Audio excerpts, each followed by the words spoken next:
Hi friends, David Miller, home studio, Primordial Creative, Los Angeles. Wanted to talk about art that I really like. And a new album came out about a week ago that I've been listening to nonstop. It's by a band that has been around for 40 years. So just the idea that they made a masterpiece, in my opinion, is incredible because, you figure a band in their mid 60s, like, you're going to be creatively tapped out at some point in your life unless you've been able to like rejuvenate the energy. And I think this band has done a really good job of that. It's James. They are from Manchester. One US hit, essentially late in 93. I think I came on board with James on the album 7, 91, 92, whenever that was. And this song, Born of Frustration, was in a travel commercial of all things. I really love and still connect to that song. It has a lot of like Simple Minds, Don't You Forget About Me kind of vibe to it, but didn't get too on board with Late at the time just because it's very acoustic and I was big into like techno in the early 90s. But the album after that was Whiplash, and Whiplash had like drum and bass and was really vibrant. And this new album called Yummy, which I don't have a copy of the album, but I'll show you Spotify. Okay. It is freaking beautiful. The first song, Is This Love, is kind of like, it could fit in any era of James. It has a little shuffle beat that you would get from like the late 80s, early 90s kind of material.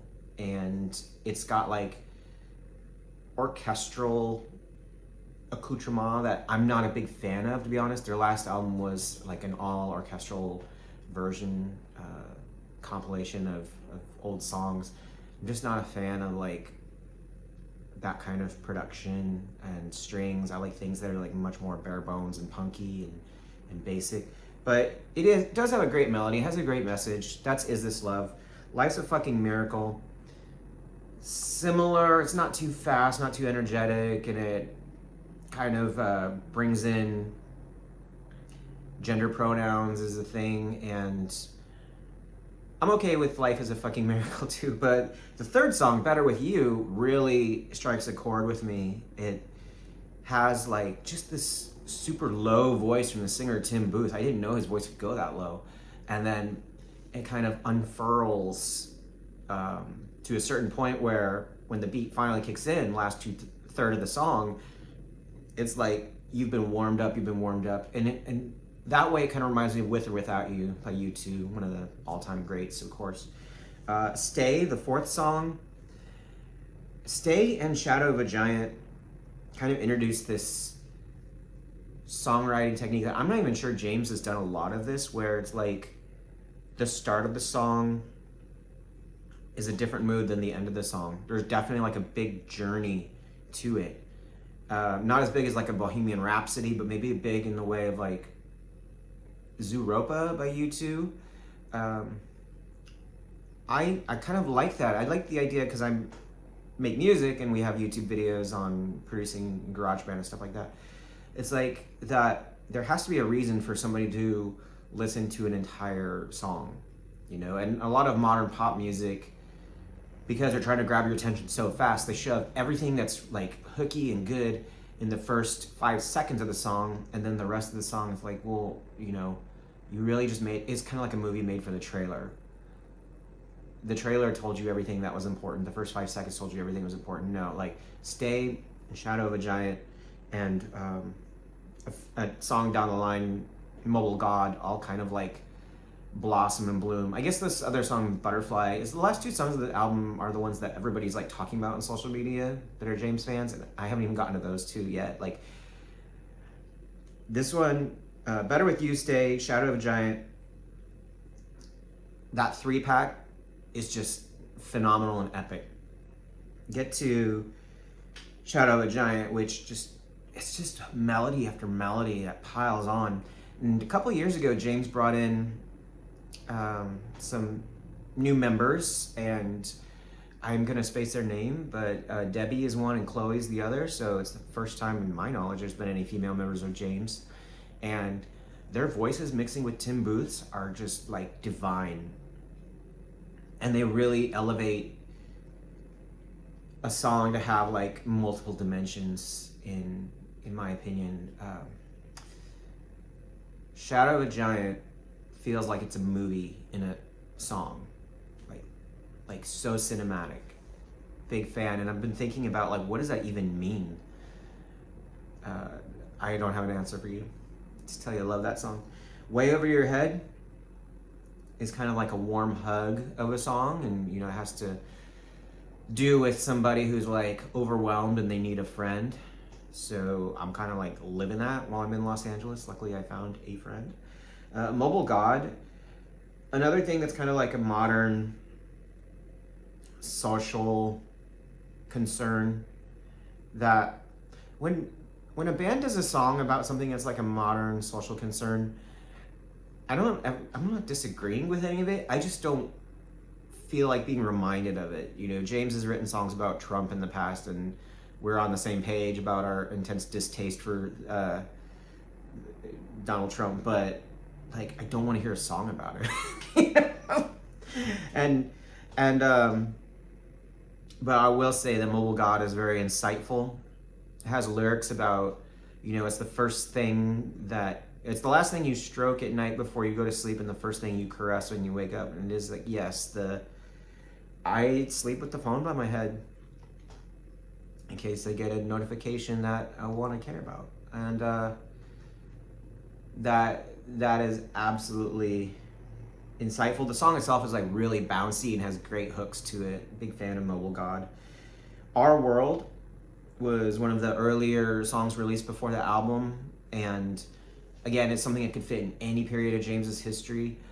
I love Our World. I think like as soon as I get done vlogging and I go out for a run and I go to the gym, I'm gonna throw Our World on, and it's just gonna keep the energy rolling in a good direction.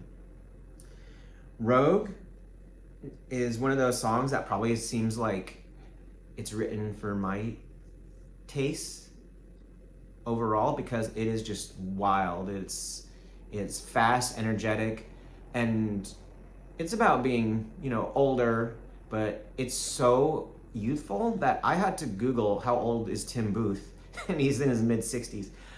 But just people don't keep that thought process, that energy, and like their faculties. They settle, unless they're really specially wired, but they settle by their mid-60s for sure. I adore the song Rogue.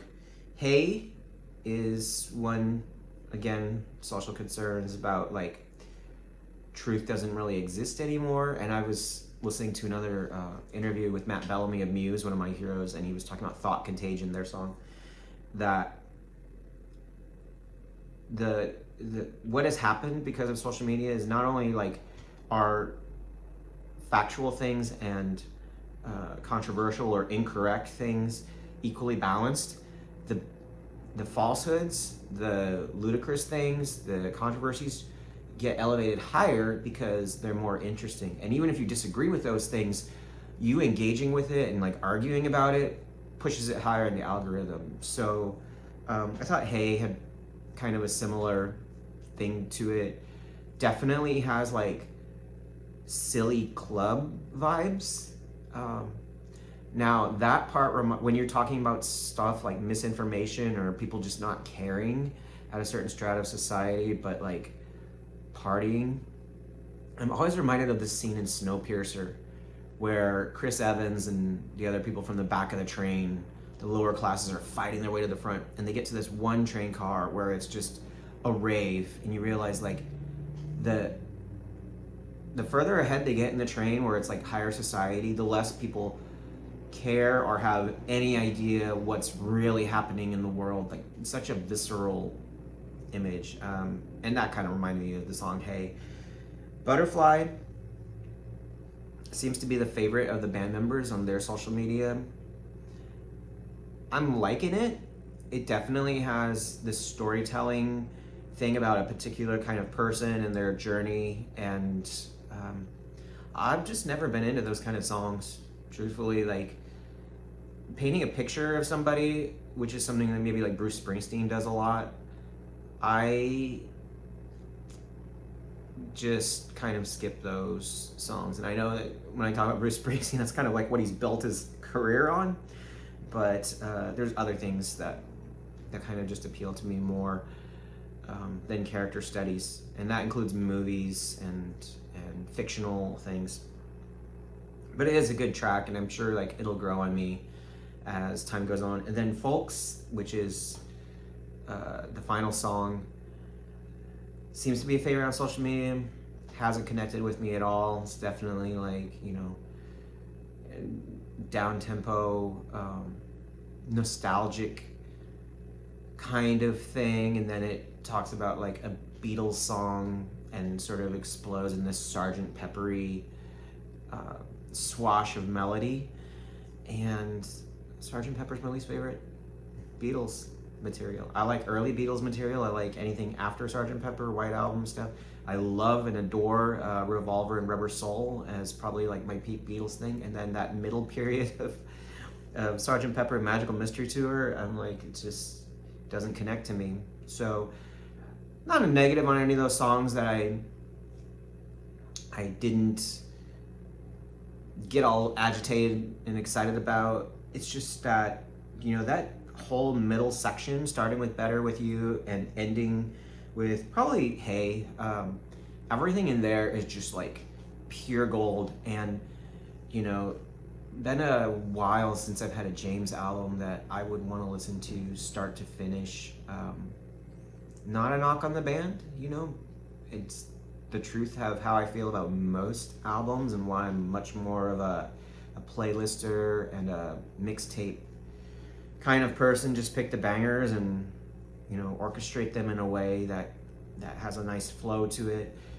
But their last album was made during COVID. It's All the Colors of You, so it was like not a lot of stuff in person, not a lot of band interaction as far as I know. And I didn't connect to that whatsoever. And this one, it feels like very cohesive.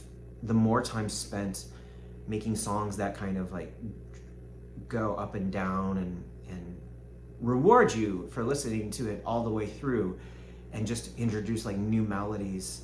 I don't know, man, that is a skill that has been sorely lacking in a lot of new music. They'll pick a couple versions of hooks and shove them in there and copy and paste, and that's satisfying on some levels, but nowhere near as satisfying as a band that like is firing on all cylinders. So great review from multimedia artist in Los Angeles. Hope you're doing well. Best of luck in your own creative endeavors. Go check out James Yummy.